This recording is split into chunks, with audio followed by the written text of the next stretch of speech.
Good morning, I'm Angelo Castro III. I'm Angela and we are the Castros. And yes, you see it and you hear it right. It's a Friday brunch time. And of course, pag Friday, we are joined by... Buddha's Belly, di ba? We have fried rice, we have eggplant, fuyong, chicken feet, at saka, ano nga ito, Jeg? Parang masarap yung kinakain na natin kanina. Hofan noodles. Sarap. Basta that's Hofan noodles. Anyway, yan, every Bago Friday. pa tayo nagsa-start, kinakain na natin kanina. Yeah, and all our viewers, welcome to our Friday episode of Brunch. Of course, a lot of stories are unfolding before our very eyes. Kanina, we were taking a look at a live video of yung arraignment nila Apollo Kibuloy et al. Right. Oo, di ba? Sa Pasig. Sa Pasig. Yeah, sa Pasig. Anyway, Regional Trial Court. And later naman, yung kanyang arraignment sa Quezon City. Pero this time around, teleconference naman yun. Ayan, so madami pa tayong news at mga pag-uusapan ng mga kwento. We're serving you news in a countdown. All that before your second cup of coffee. This is Brunch.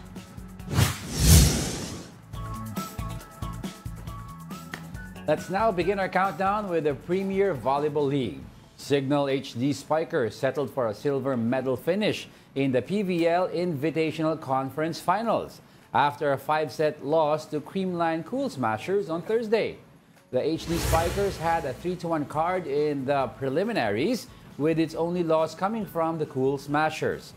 Signal gutted out a hard-fought game over guest team Kurashiki Ablaze to reach the final round. Creamline took the PVL Invitational crown, completing a season Grand Slam. They also won the All-Filipino Conference and Reinforced Conference. Yon, pasensya na, Ablaze. Kala ko, Kuroshiki Ablaze. At nag-ablase tuloy ako eh. Ay nako, happy Friday mga kababayan. Kumain ka muna.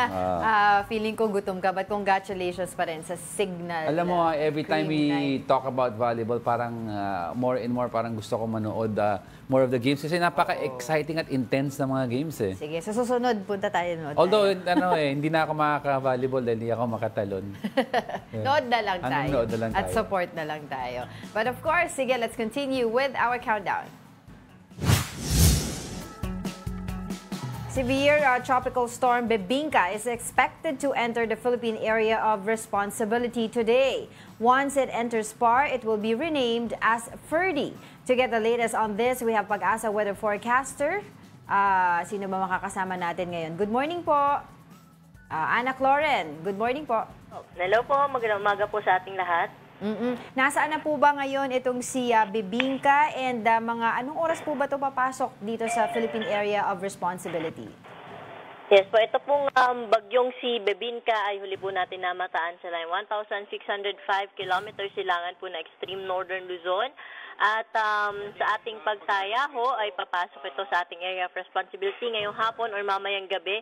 Po natin ito inaasahan na papasok sa ating PAR. Ngunit nasa northeastern boundary o nasa corner lamang po ito papasok ng ating PAR.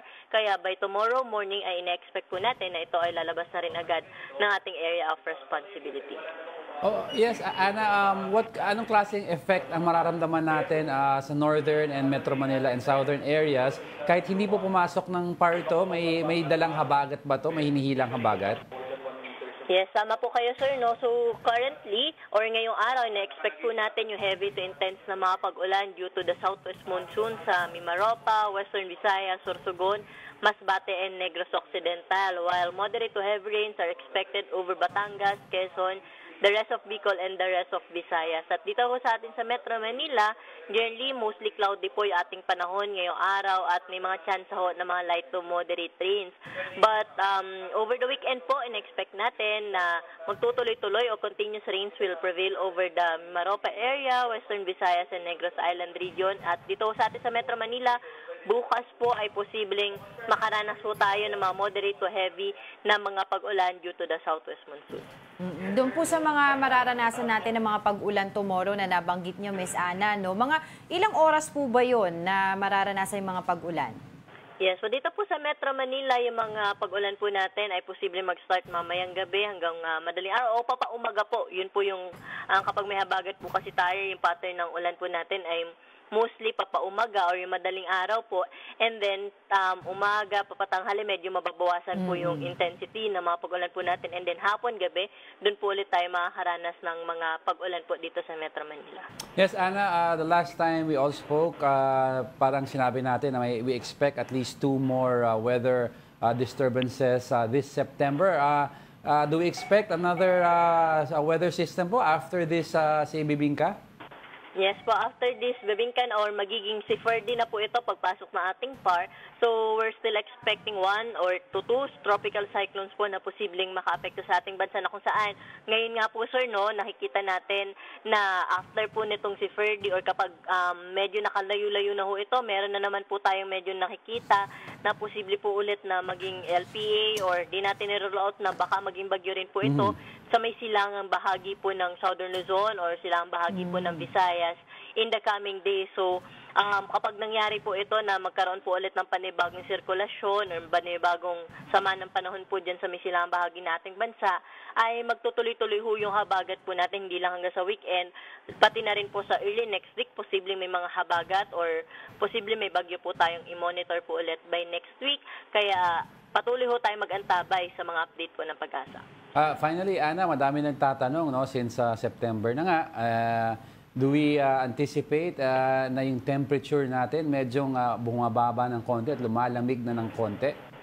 Opo, yung sa temperatura naman po natin, dahil po sa mga pag-ulan, relatively medyo bumababa po ito kumpara nung nasa tag-init po tayo na kung saan yung mga maximum temperature po natin around 35, 36 degrees Celsius, but ngayon po nasa around 32 to 33 degrees Celsius, pero mainit pa rin naman ho yung sa pakiramdam po natin, no? Pero kapag dumating na po yung northeast monsoon season natin or yung habagat, or yung amihan po natin na tinatawag, yes po, yan po ay nangyayari kapag November, December, so yun po talaga yung kumbaga po simula po ng paglamig po o pagbaba ng temperatura po natin. Alright, maraming salamat po muli sa inyong oras. That was Pag-asa Weather Forecaster, Ana Cloren. Next in our countdown. The number of dengue cases in the country continues to increase. The Health Department has recorded nearly 209,000 infections so far this year. Now, this is 68% higher than the number of infections reported in the same period of last year. All regions except Mimaropa, Bicol, Zamboanga, and Bangsamoro recently showed an increase in dengue cases. DOH Secretary Ted Herbosa says the government must take immediate action to address the issue. Let's talk more about the rising cases of dengue. We have with us DOH Assistant Secretary Albert Domingo on Zoom. Thank you very much, Asek, for joining us once again on Brunch. Hi, Asek. Yes, hi. Good morning, Angelo and Angela. Thank you so much for having DOH here on your show today.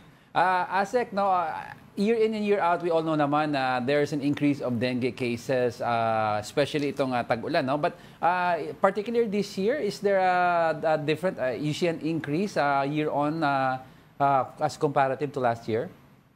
Yeah, compared to last year, we are actually seeing parang 68% higher yung ating numbers. We have 208,965 cases this year compared to around 124,000 last year for the same period. We're looking at the climate crisis. This is a seasonal disease. We know that when there's a lot of water, talagang magkakaroon ng maraming stagnant water everywhere. And often kahit sabihin natin na para bang we're trying to cope or we're coping with it, syempre, it's the onslaught of the weather. Parang ang daming volume ng tubig, so maraming opportunities for our vector, which is the mosquito, and I'm seeing on the monitor now, to actually grow up and propagate. Kamustahin na rin po namin, Asek, yung yung dengue vaccines. Meron po ba tayo ngayon? Do we have enough? Ano po ang update natin sa Q-Dengue shot? I would like to give you an update, no, but I'm not the FDA spokesperson, and let's wait for updates from them. Yes, Asek, I'd like to ask also, no, kasi just for the parang information sa kababayan natin, a lot of them are talking about this online. Ano ba talaga ang mga types of dengue na nangyayari? Kasi sabi nila may 4 or 5 varieties. Is that correct? Yes, that's correct, Angelo. There are 4 dengue serotypes. The virus itself, so DENV, may DENV1, DENV2, 3, and 4. Another possible explanation for the increase in cases this year compared to last year, meron kasing parang cycle na sinusunod yan eh. Pag ang kababayan natin ay nakagat ng lamok na sabihin natin na DenV2, kung hindi siya nakagat pa ng lamok na DenV1, 3, or 4 before, pwede pa siyang magkaroon ng dengue uli. Yun yung nakikita natin. So maaaring, that's one possible explanation. But to reassure all of our watchers and listeners, marami po ang cases sa dengue are what you call mild, meaning actually maraming asymptomatic sa totoo lang. They will test positive on NS1, yung ating dengue antigen test, pero wala naman talaga silang symptoms. Yeah. Only around 1% of cases would actually be severe dengue. So I'd like to clarify lang nga, Ase, kasi ako I've had dengue 4 times. So if you've had all 4, does that mean you're immune from further attacks? If we are sure, Angelo, so Yeah. you may have had dengue 4 times, but it's possible rin kasi na not all of them are like 1, 2, 3, 4. Immunity is high if you've had it before, but it's not an absolute guarantee. Okay. Oh, pwede pa rin, Pwede no? pa rin. Just in case. Pero syempre, we would like to know ano po ba role ng DOH when it comes nga po dito sa dengue mitigation, and yung mga paalala po natin sa ating mga kababayan regarding this. The role of DOH, Angela, is more on the information aspect. That's why I'm very happy to take this call. That's one. And number 2 is also on the hospitalization aspect, because our, shall we say, tertiary referral centers where the complicated cases most often end up, those are mostly owned by the DOH when it comes to the public sector. We also have, of course, our private sector partners. Pero doon kami nakafocus. And also doon sa ating sinasabing strategy na 4S, kasi di ba, number 1 is search and destroy mosquito breeding grounds. Yan, pang LGU yan. Kasi kailangan talaga kasama natin sila kapitan, di ba? Sila mayor, Right. sila governor. Na lalo na ngayon, it's a good opportunity na magpakilala ho. So habang nagpapakilala tayo, it's election season. Magwalis-walis na rin ho tayo. Tsaka maglinis tayo ng kapaligiran. That's one. Yung number 2, yung use self-protection measures. Yan naman, that's an individual behavior. So the information here is wear long sleeves, di ba? Put mosquito repellent kung meron tayo. Yung number 3 sa 4S, doon papasok tayo, Angelo and Angela, yung seek early consultation. In fact, pag sinabi sa ating mga hospital na dengue fast lanes, it's not like meron kang makikitang lane na merong parang harang. Ibig sabihin lang doon is, if the doctor sa triage sees that you have signs and symptoms that could be dengue, then you will be prioritized, not because you're special, not because you're a VIP, but because early detection is important when it comes to dengue. And then yung 4th na sa S natin is yung sinasabing support fogging and misting where there is a hotspot. You notice na our LGUs are now confident in declaring, and when they say outbreak, wag ho tayong matatakot na parang hala, delikado kasi may outbreak. It only means na ina-acknowledge ng LGU na tumaas yung numero sa lugar nila and they are responding to it. At kasama doon, yung mga lumilipad na lamok, pinapatay using fogging and misting. Tapos dapat yung mga kitikite sa cleanup drive pa rin. Oo. Ito, Asik, may mga tanong talaga, no? Kasi sinasabi nung iba, like ako din, personal experience, madalas ako talagang kagati ng lamok ako. Pero may mga kakilala ako na parang ang dami ko ng pantal, katabi ko naman sila. Sila hindi naman sila kinakagat. Parang alam ko kung sino yan, no? Yan ang mga explanation dyan, Asik. I wonder what the blood type of that person is. No. So actually, when I hinted, so there are some studies that may indicate, I use carefully the word no, may indicate kasi hindi naman siya hard and fast scientific rule. But there are preliminary studies. Sabi nila na depende daw sa blood type. Yung iba naman nagsasabi, depende sa sa breath. Not kung mabaho or okay yung breath niya, pero yung carbon dioxide content. Some studies have also pointed out, and this might be a helpful tip, na mosquitoes daw prefer dark colors. So actually, sinasabi nila, para iwas kagat, apart from the fact na magsuot ka ng long sleeves, mas maganda kung lighter colors. But all in all, that's why we focus on the messaging. It's about preventing the bite. Totoo. So whether or not kagatin ka o hindi, swerte ka lang na hindi ka kinakagat, pero it doesn't mean na never kang kakagatin. There is still that chance na merong lamok na hiyang sa'yo. So Yeah, Asik, I'd like to ask also na kasi ang dami mga kababayan who have been asking na we've been dealing with dengue for a long time already and decades, no? But ang tanong nila is why can't DOH mas tutukan daw nila sana ang LGU sa mga hindi nag-act upon possible dengue hotspots? It's because kayo daw ang may knowledge naman of how to prevent dengue, how to pwedeng gamot gamitin pag mag-clean up drive. Mga ibang LGU kasi daw, di daw nila pinapansin yung mga messaging nyo. Actually, pinapansin namin, hindi namin pinapansin. We look at the data and we provide the information.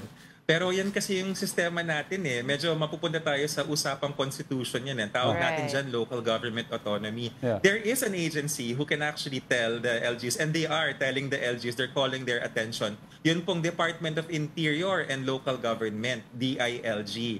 So ang process po na nangyari ngayon, si DOH, kami yung nakakita ng datos. Pino-forward namin yung data, number one, sa LGU mismo para walang gulatan, mayor, governor, ganito na yung dami ng dengue sa lugar ninyo. Pero pag di nila pinapansin, hindi yung si DOH yung may duty na magsasabing kailangan nilang kumilos. Tinitimbrehan namin sila Secretary Abalos and his representatives doon po sa local areas. Kasi meron yan ang ating mga cities and municipalities, merong tinatawag na DILG representative or officer. And sila po yung nagpapaalala sa ating mga local chief executives. Ayun, Asek, palambig naman taking this opportunity to ask you na rin regarding MPOX. Baka po may update tayo dyan. And what else can you tell us about MPOX? Here in the Philippines. Actually, Angela, so thank you for that opportunity. In-anticipate ko tatanungin niyo. And ang response naman namin ni Secretary Ted is, wag ho tayong mababahala sa bilang. No? Hindi ibig sabihin na dumadami yung bilang ay nagkakagulo na kumakalat. Hindi po. Sa pandemic management, this is not, in the first place, it's not even a pandemic at this stage. No? But sa disease control and prevention, pag nakita nating nakakakita tayo ng kaso, ibig sabihin hindi tayo bulag. We are aware of what's going on around us and we are able to control it. Yung paulit-ulit namin sinasabi na Clade 2, yun yung pinagkaiba din sa Clade 1B na inaabangan natin. We always say it's only a matter of time before it hits us. But Clade 2 is giving us an opportunity and the number is now active cases at 15. There will be, I'm not even saying there may be, I'm gonna say there will be more cases coming in because we are testing a lot. Remember nung simula ni I don't want to compare it kasi natatatrauma yung mga tao but I just have to. Remember nung COVID-19 ang laging bukang bibig ng WHO, test. Yeah. Diba? Nung nagsimula, diba? So ngayon, ayaw nga naming sabihin kasi pag sinabi kong test, baka sabihin ng tao, what's next? Lockdown? No. We will not. Hindi kasi nagkaroon tayo ng very fresh image in our minds. Even ako, as a doctor who studied it, we all experience it together, the COVID-19 pandemic. It doesn't mean that those steps will happen again. It only means that we have a template and we know na, ngayon hindi kailangan mag-lockdown kasi hindi siya airborne. Skin to skin siya. At pag nakakita tayo ng cases, current active case count 15, probably next week magpe-press con kami. Kasi sabi namin, imbis na para tayong basketball game na every time nagsushoot, parang, score. Di ba? Alam natin sa basketball na hype yung mga tao. And that leads to mental health problems and anxiety. So it's better for us to give a summary description and the summary description is out of 15 cases. Isa lang yung babae, isa yung bata, yung others are male in their I think mid-20s to late 30s. That mode of transmission is the same. It's skin-to-skin contact, no? A lot of them sexual contact, but there are also non-sexual contact like yung babaeng 26-year-old, isa siyang health worker na tingin namin ay nakuha in the course of work. So the solution is simple, reiteration of infection prevention and control measures. Yun naman pong sa bata, tingin namin baka nakuha sa isang member of the household, baka na-transmit, pero we're still looking into the details kung paano nga ba niya nakuha. So, yun pa rin yung key messages. Hindi kailangan mag-face mask. Hindi required. Kung gusto, wala namang masama. Pero hindi required kasi hindi siya airborne. Alright. Thank you for that. And thank you for joining us, DOH Assistant Secretary Albert Domingo. Thank you. You're welcome. And thank you, Angelo and Angela. Good morning. Morning. Alright, coming up. She may not like it, but lawmakers decided to slash the Office of the Vice President's budget for 2025. Magkano na lang kaya ang natira? And a Bureau of Corrections officer flipped his stance and confirmed that former President Rodrigo Duterte called him after the death of alleged drug lords in 2016. Naku, ano kaya sinabi ng dating Pangulo sa kanya? Simonette Pangulo. Puro ano Mainit-init ang usapin. Nakita mo yung dalawang Duterte ang involved. Oo nga, isang yung anak, yung vice president, and isa yung former president. Oo, daughter and father. Oh, Friday the 13th nga pala ngayon, ano? Sa pinaalala sa atin ni Susan. Payday weekend sa marami. Right. Pero marami pa tayong pag-uusapan. We are just getting started, mga kapatid. More of our top 10 news when brunch returns. Keep it here on One News.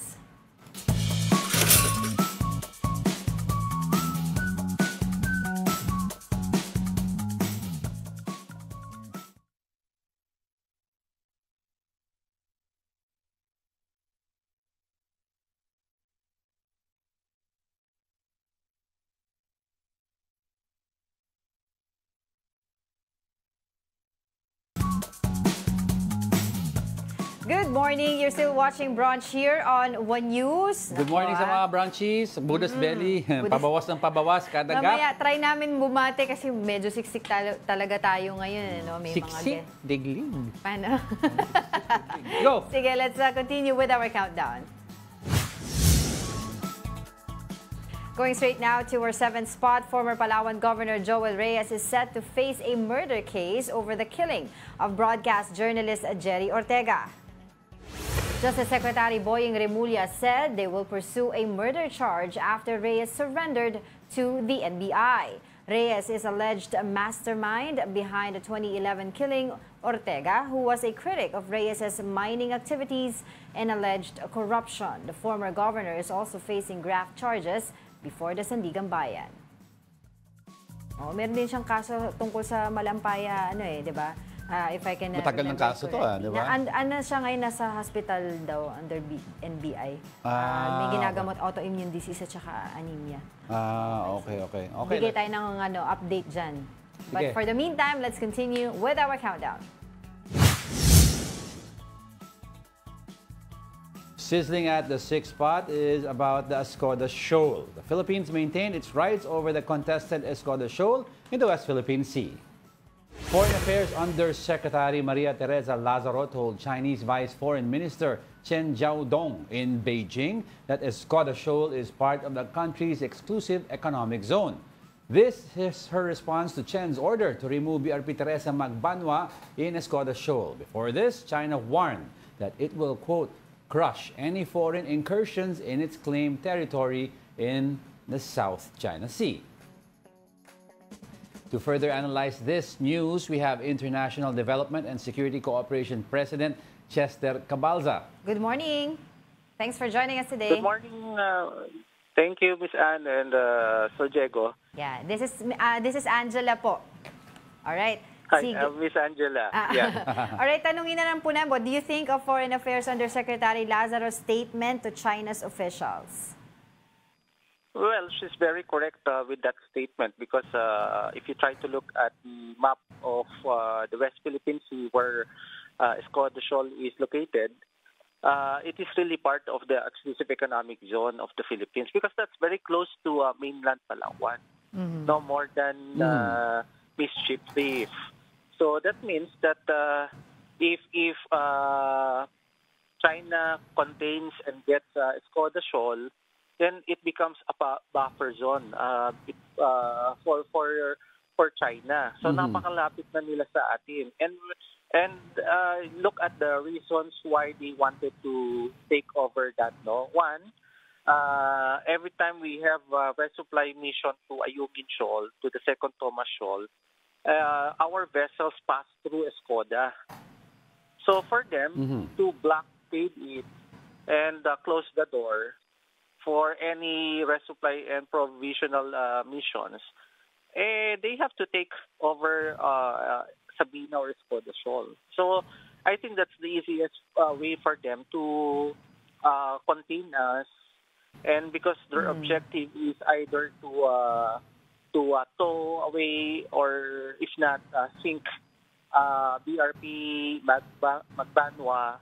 You see how they ram it decisively, and of course the main objective is to sink BRP Sierra Madre. Yes. No? So kita ninyo yung consequence of their actions. And right now, they want to show their might because might is right, is their thinking. But that is unacceptable because Yes. we should be using international laws, and rules-based norm should prevail. That's right. And I think that's where what we are contesting so far. Yes. Yes, Chester, you mentioned China wants to show its might. But what do you think of China's most recent warning? How should the Philippines take it? Kasi we've seen over the last 3 or 4 months an escalation of how China is behaving. Now, you saw what they did yung yung flares sa atin na Air Force, di ba? And then you have the ramming incident, naputol yung daliri ng personnel natin. Medyo parang nag-escalate. So how should we take this warning now? Well, yung ano nila, the word na ano yung ginamit nilang word, it's a big word, crush. Yes. It's almost similar to ramming. So, in other words, they've been doing that already. So there's nothing new with that. Meaning to say that they would, if you try to expound the meaning of what we have said, they will still continue with their aggression tactics. Yes. Meaning to say, because they have weak legal claims in the West Philippine Sea, particularly in Sabina Shoal, so their last resort would be to use violence. No, the end justifies the means, and for them that is the right mindset and thinking. But of course, that's contrary to world norm, to rules-based norm. Yes. Because the world survives through rules.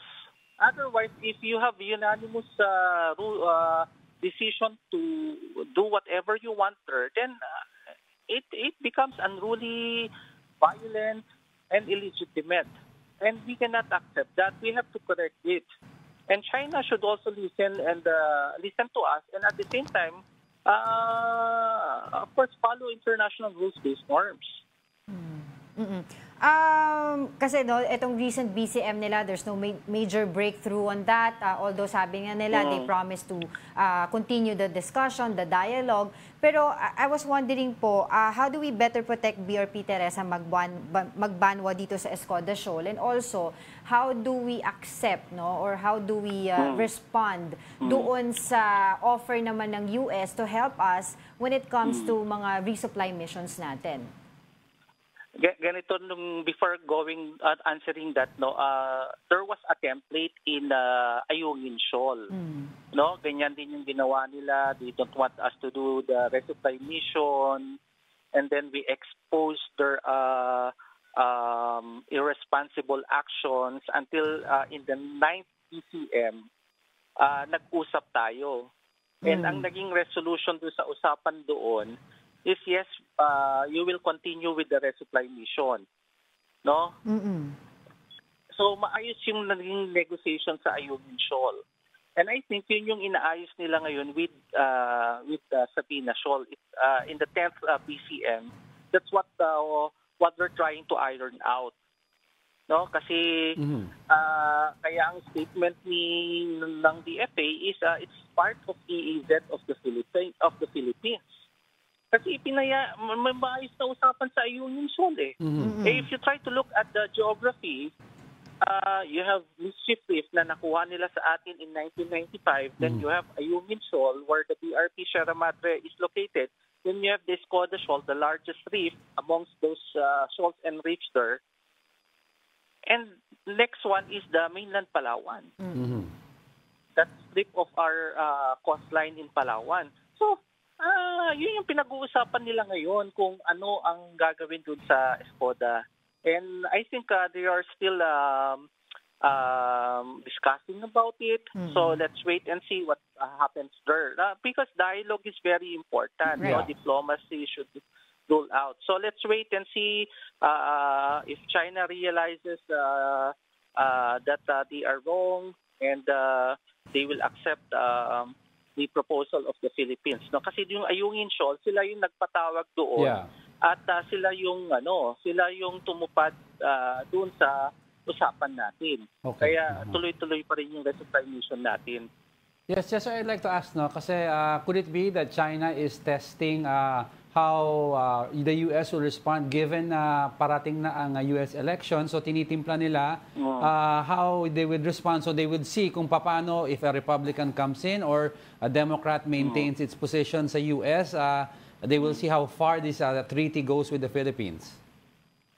Yeah, it could be one of the scenarios, one of the perspectives. Kasi nga, atat na nga ang US na tumulong sa atin. It just so happened that we have decided to lead the pack and do it on our own because of the de-escalatory measurement coming from our government. But the swarming is really alarming and frightening. Although we're not saying that we're giving up, you still see the bravery and courage of the lone first-class BRP Magbanwater, in spite of the many rammings that they have done. Eh, yung ginawa nga nila, crashing talaga yun eh. No? Binutas nila yung natin, crash talaga yun. No? Yeah. That's the synonym of of ramming. So they've been doing that already. So there's nothing new with their statement.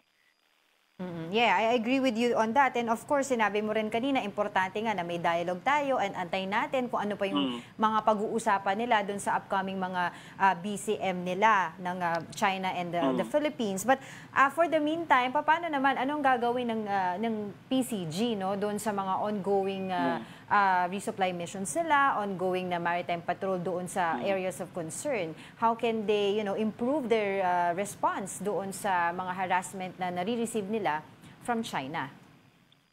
Well, of course, let's continue with our documentation, yung transparency natin, strategy. The world is watching us, and we've been telling the Grayson tactics of China to the world. And the world responds positively with us. Habang binubuli at iniipit tayo ng China, mas tumadami yung kaibigan natin. The more countries, like-minded countries, would want to forge defense agreements with us because we believe that we have to preserve rules-based order. That's the only way to not escalate it to any conflict or war. Otherwise, if you allow China to succeed with their unanimous action, then as if we are welcoming conflict and war. We don't want that to happen. So that's the reason why makita ninyo yung tapang ng Pilipino kahit mag-isa lang yung barko natin dyan, tolerant siya kasi sumusunod tayo sa pinapaniwalaan nating rules-based order.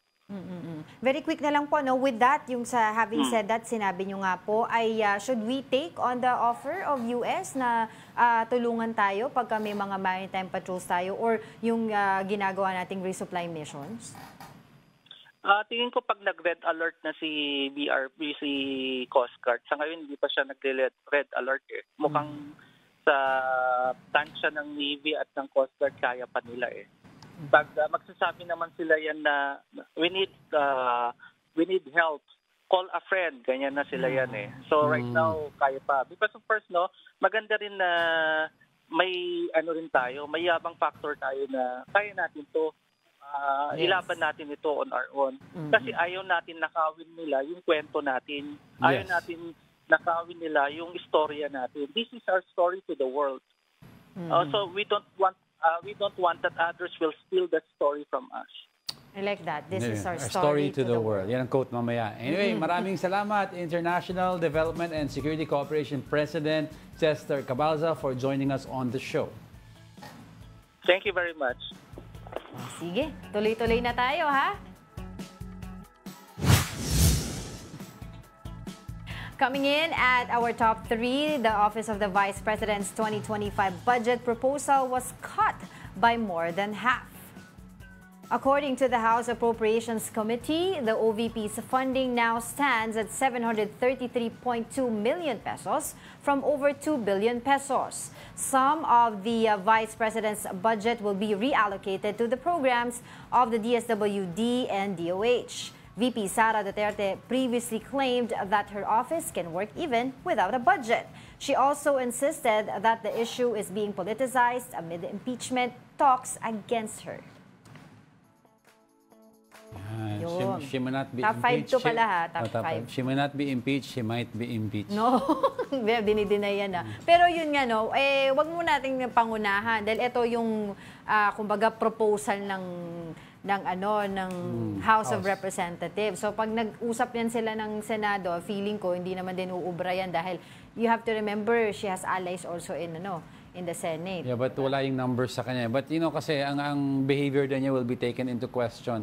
Kahit naman sa regular office work, if you're a department head and you're being asked to defend your budget kung bakit ganito at haharap ka sa boss ng kumpanya, di ba, malalaman ng boss whether you deserve the budget or not. Ngayon, kung hindi ka sisipot, bakit ka bibigyan ng budget na hinihingi mo? I'll give you the bare minimum operating expense. Basta may sweldo ka. Tinanggalan na nga siya ng satellite office They just gave her enough. Marami kasi siyang mga satellite offices. Actually, hindi tinanggal. Tinanggalan ng budget for satellite. Now, it's up to her daw if how they will iba-budget na lang bibigay na pera or if they will also accept donations like what former Vice President Leni Robredo did. She took in donations from the private sector. I was wondering kung even before ba, that's a practice of a Vice President na magkaroon ng mga satellite offices. Kasi I remember yung Vice President Jojo Binay, doon siya sa Coconut Palace, diba? Tapos si Vice President Leni Robredo sa dating Boracay Mansion. Sa May New Manila. I remember that. I went to the inauguration niya noon. Tapos, kaya nga ngayon, tinatanong ko, is it usual practice before? Bakit siya may mga satellite offices? The Vice President's office has always been a central office, different locations. What VP Sara explained sa ganyan is because she wanted being concurrent DepEd Secretary at the time, gusto niya lumapit sa mga constituents by having satellite office. Plus, sinabi na she's from the South. So gusto niya madaming offices din sa South. Diba? So ngayon, hindi na siya DepEd Secretary din. So, pero may satellite office. May satellite office pa rin siya. Okay, sige, abangan natin kung ano yung magiging niyan. Pero sinabi naman niya, di ba, kahit wala kaming budget, sige, go lang, trabaho lang. Let's move on. Coming in at the fourth spot is an interesting study. A US-based study reveals that former President Gloria Macapagal Arroyo, quote, publicly embraced China as a friend despite maritime disputes. Research group Aid Data reported that the Arroyo administration courted Chinese investments at a time when Beijing was actively working to bring local enterprises overseas. Beijing's development finance to the Philippines reached 950% during Arroyo's presidency. The Chinese investments dwindled during the Aquino administration but resurged when Rodrigo Duterte became president.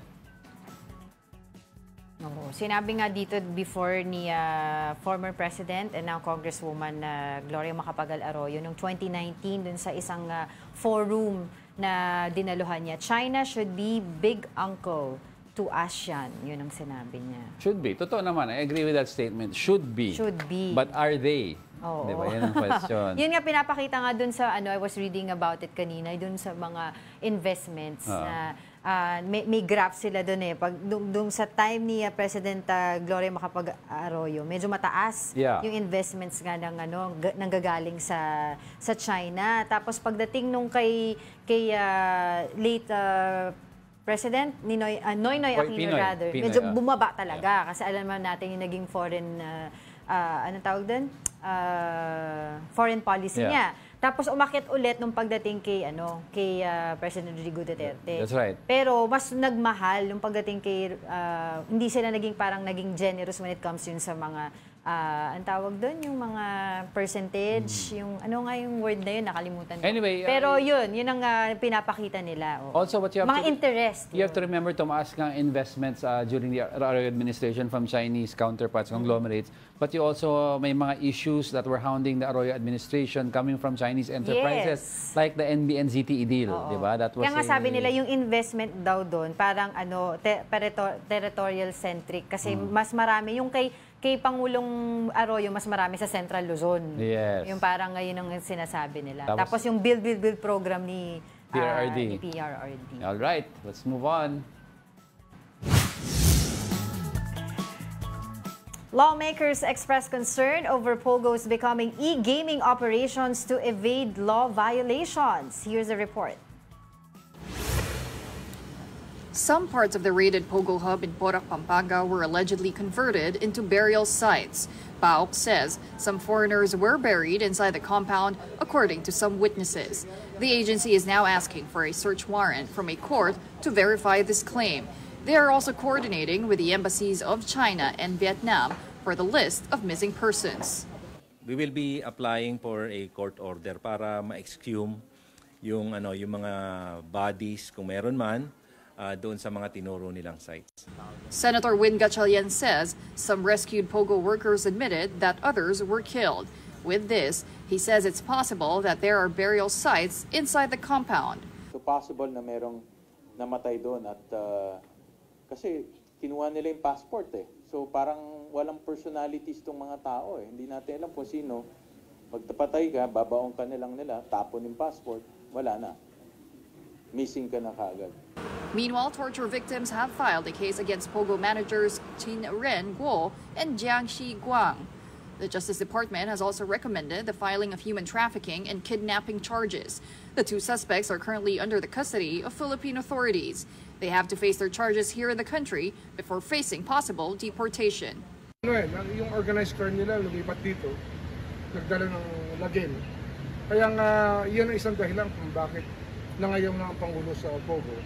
Kasi kasama na yung social ills at kaya itong criminal, itong criminal aspect na hindi talaga katanggap-tanggap sa atin. Remember, wala pa tayo sa investigation ng mass grave sa Pampanga. Yan ay i-undertake pa natin.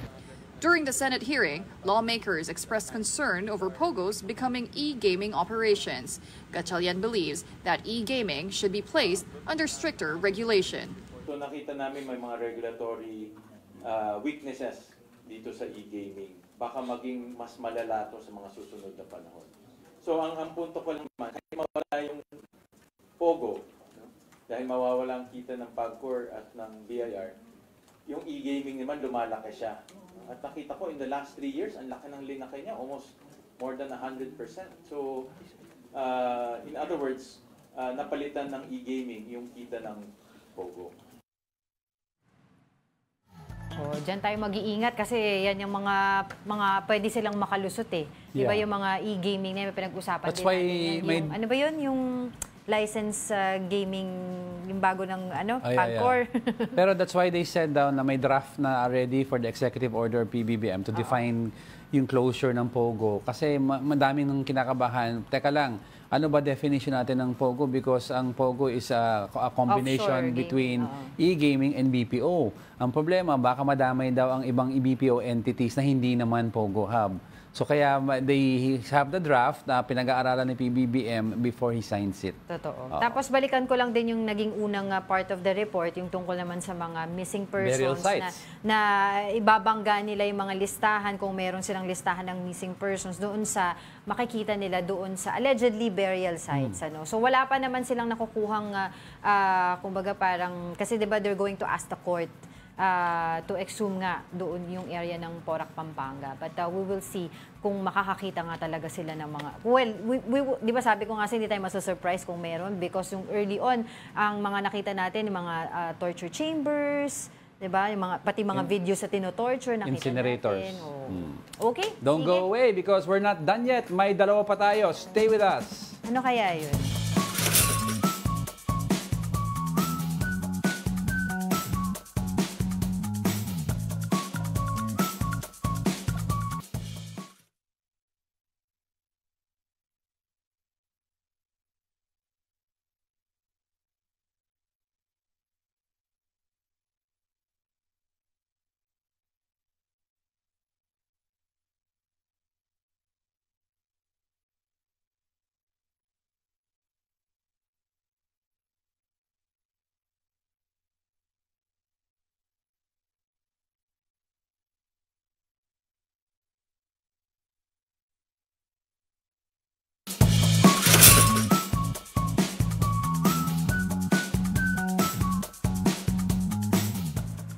Welcome back. You're still watching brunch here on One News. Muntik na ikaw, no?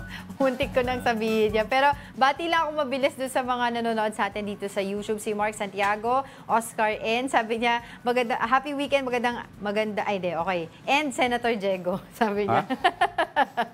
At Daisy Cancio, Oscar, Leonie Valdesoto, Logan James, yan mga nanonood sa atin. And of course, yung Reyes family na nanonood mula sa Kalumpang. Everyday silang nanonood sa atin. Parang ka sa akin. Oo nga, kasi nga mababa yung upuan mo. Si Mina Benales, Ralph Domingo, Alex Fuentes, Gary Field, Gary Co, Sampo Kimulgo, sino pa ba? Si Migs Ebron, yan, yung mga lagi na. VJ, di ba lagi nanonood? Saka si Ate Ringo.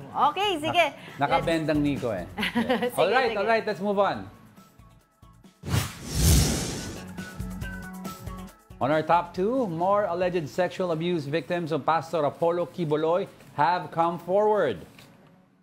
PNP spokesperson Colonel Jean Fajardo, narrated the testimonies of the victims, some of whom were 12 years young. Fajardo says these girls were assigned specific days when they would be brought to the rooms of Quiboloy. They were allegedly manipulated into believing that what they were doing was in accordance with God's will. And if they will break the code of secrecy, they will be hunted by the so-called angels of death. Itong particular na bata na to, ikaw ay pang Lunes, ikaw ay pang Tuesday, ikaw ay pang Wednesday, at paulit-ulit.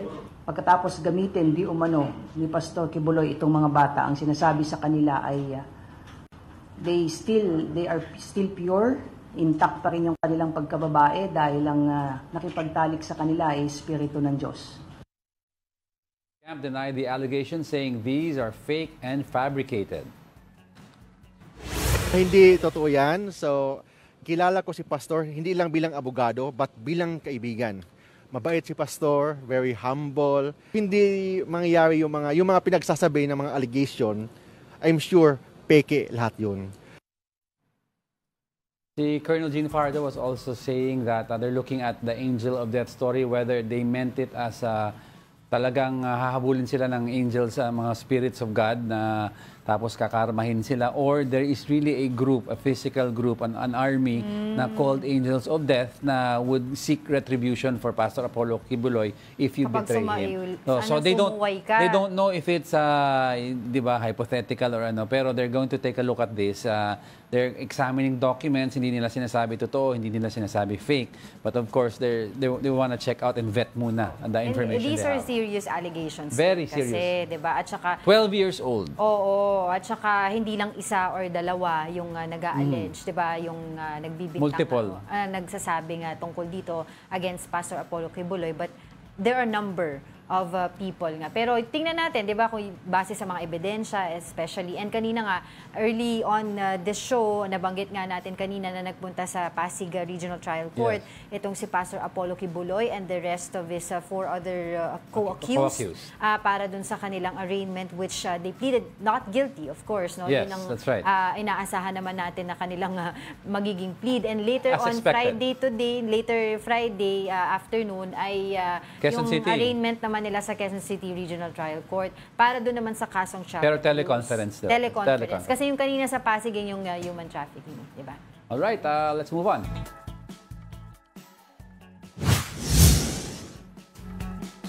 Emerging as our top story for today is the recent Quadcom hearing. Bucor Senior Superintendent Gerardo Padilla changed his statement and confirmed that he previously talked to former President Rodrigo Duterte after 3 alleged Chinese drug lords were killed in Davao. Here's the report. Bureau of Corrections Senior Superintendent Gerardo Padilla previously denied accusations that he talked to former President Rodrigo Duterte in 2016.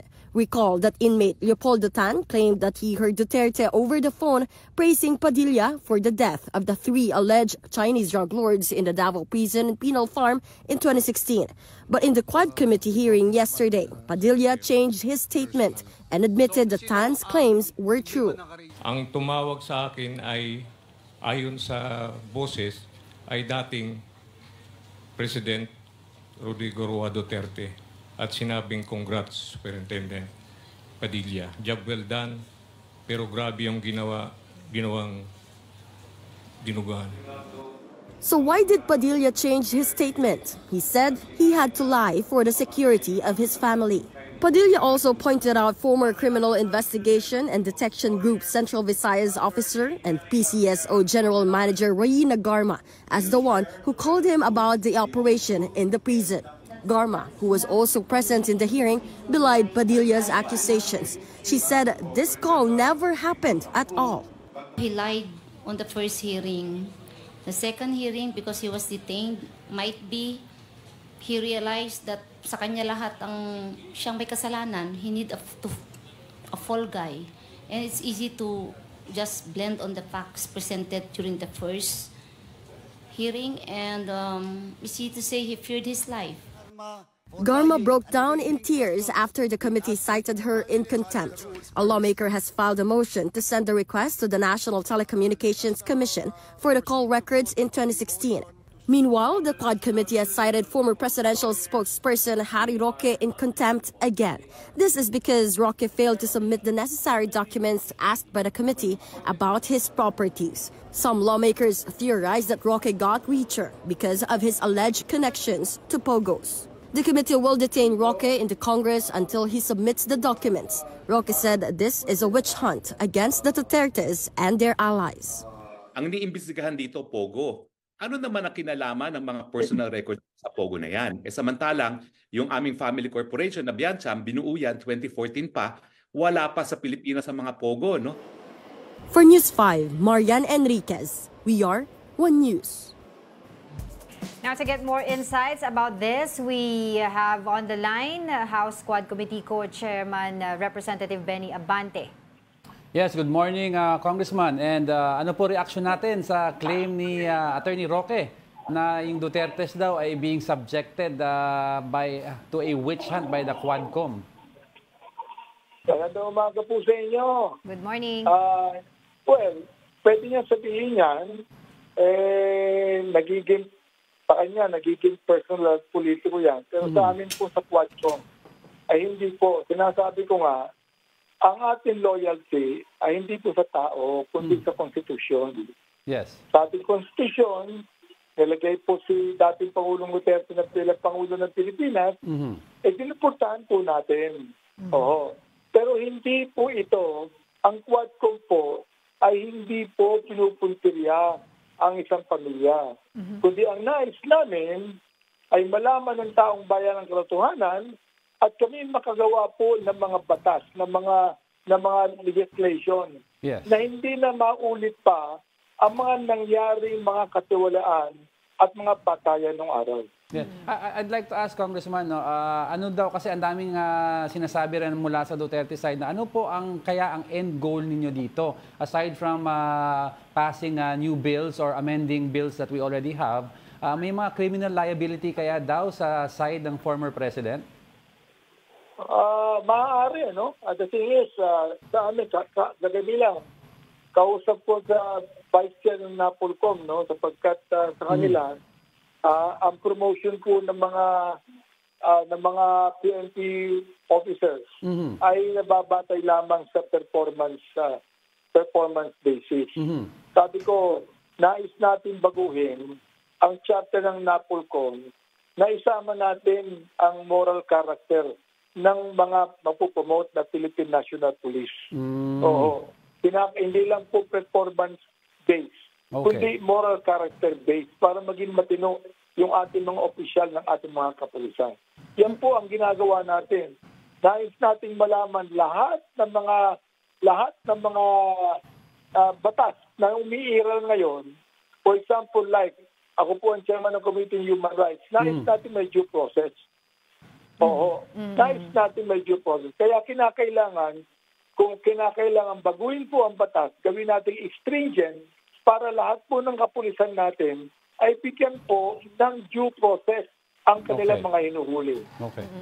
Going back po to former spokesperson Harry Roque, no, bukod po sa pagsasabi niya na kangaroo court na nga daw po yung nangyayari dyan sa Quadcom Committee, he is also saying nun sa mga pinapasubpina po na mga dokumento ay specifically itong medical records ng kanyang asawa ay wala naman daw po kinalaman doon sa nagiging investigasyon ng Quad Committee? May kinalaman po yan. Kapag kahit insan, hindi po nag-attend ng Quad Committee hearing ang kanyang asawa. Ang kanyang reason, inoperahan. Merong medical issue. Gusto na yung makita kung ano medical issue niya. Kaya pinapakuha po namin ang mga dokumento ng kanyang medical history. Pangalawa, kaya namin pinapatawag ang asawa niya sapagkat siyang humahawak ng mga property ni Atty. Harry Roque. Hindi po si Harry Roque. Pati ang pera ni Harry Roque, siya po humahawak. Kaya gusto namin malaman at gusto namin iharap siya rito. The committee have cited the former spokesperson Harry Roque multiple times in contempt. Already 3 or 4 times if I am correct. And he also said na rin po yesterday na wala na po siya talagang plano na pumunta doon sa mga magiging hearings ng Quadcom. Ano po ang magiging hakbang ng inyong committee regarding this? Kung wala siyang planong umarap sa amin, wag siya magsasalita sa labas. Ang hirap noon, kapag siya nasa Quadcom namin, masyado siyang behave, no? Pero paglabas sa Quadcom, kung ano mo sinasabi niya laban sa amin, sana wag naman ganon. Oo.